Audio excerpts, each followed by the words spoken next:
जिस कॉकरोच जनता पार्टी को कुछ लोग सोशल मीडिया का मजाक मान रहे थे, वही आज देश की राजनीति में बहस का विषय बन चुकी है।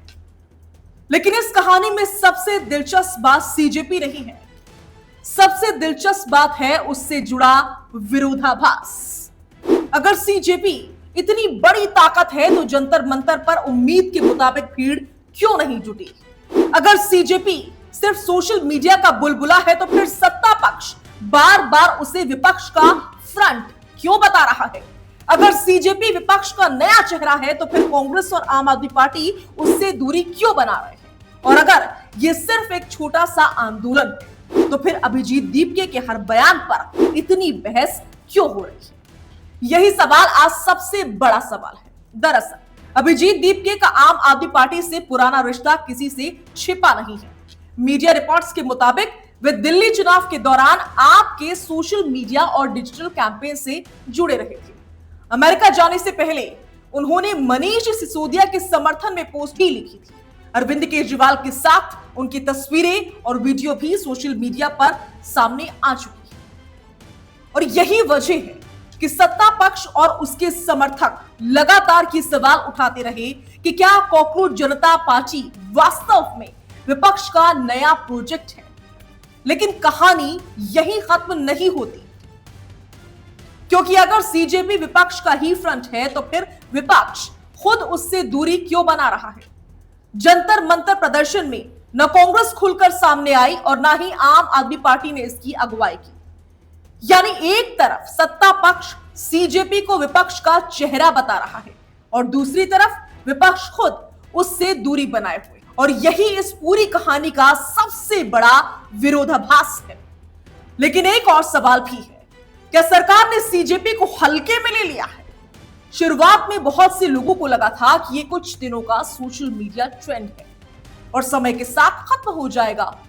लेकिन फिर सोशल मीडिया से शुरू हुआ यह आंदोलन जंतर मंतर तक पहुंचा। हालांकि यहां भी तस्वीर पूरी तरह एक तरफा नहीं है, क्योंकि सोशल मीडिया पर जिस तरह का माहौल दिखाई दे रहा था उसके मुकाबले जंतर मंतर पर उम्मीद के मुताबिक भीड़ नहीं दिखाई। इसके बाद आलोचकों ने सवाल उठाया कि क्या सीजेपी की ताकत सिर्फ इंटरनेट तक सीमित है? क्या ऑनलाइन समर्थक को जमीनी समर्थन में बदलना उतना आसान नहीं है जितना नजर आता है, जितना दिखाई देता है? लेकिन सीजेपी के समर्थक कहते हैं कि किसी भी नए आंदोलन की ताकत का फैसला सिर्फ एक दिन की भीड़ से नहीं किया जा सकता। उनका तर्क है कि असली मुद्दा युवाओं की नाराजगी, बेरोजगारी, पेपर लीक और शिक्षा व्यवस्था में सुधार की मांग है। और अब अभिजीत दीपके साफ संकेत दे चुके हैं कि दिल्ली उनकी मंजिल नहीं बल्कि शुरुआत है। उन्होंने कहा कि आंदोलन यही खत्म नहीं होगा और जरूरत पड़ने पर इसे देश भर में ले जाया जाएगा। यानी दिल्ली के बाद सीजेपी का अगला निशाना कोई एक नेता या एक पार्टी नहीं बल्कि वे पूरा सिस्टम हो सकता है जिसके खिलाफ युवाओं का गुस्सा दिखाई देता है। लेकिन सबसे बड़ा सवाल अभी भी वही है, क्या सीजेपी वास्तव में एक उभरता हुआ आंदोलन है या फिर एक सिर्फ सोशल मीडिया का दौर है जो कुछ समय बाद खत्म हो जाएगा? क्या सरकार ने इसे हल्के में लेकर गलती कर दी है या फिर जंतर मंतर की तस्वीरें बताती हैं कि सरकार का आकलन उतना गलत भी नहीं था? और अगर सीजेपी विपक्ष का फ्रंट है तो फिर विपक्ष खुद उसके साथ क्यों नहीं खड़ा है?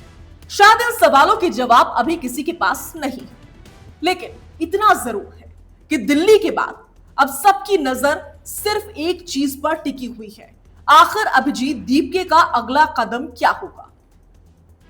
और क्या कॉकरोच जनता पार्टी भारतीय राजनीति में एक नया अध्याय लिखने जा रही है या फिर ये बहस भी वक्त के साथ खत्म हो जाएगी?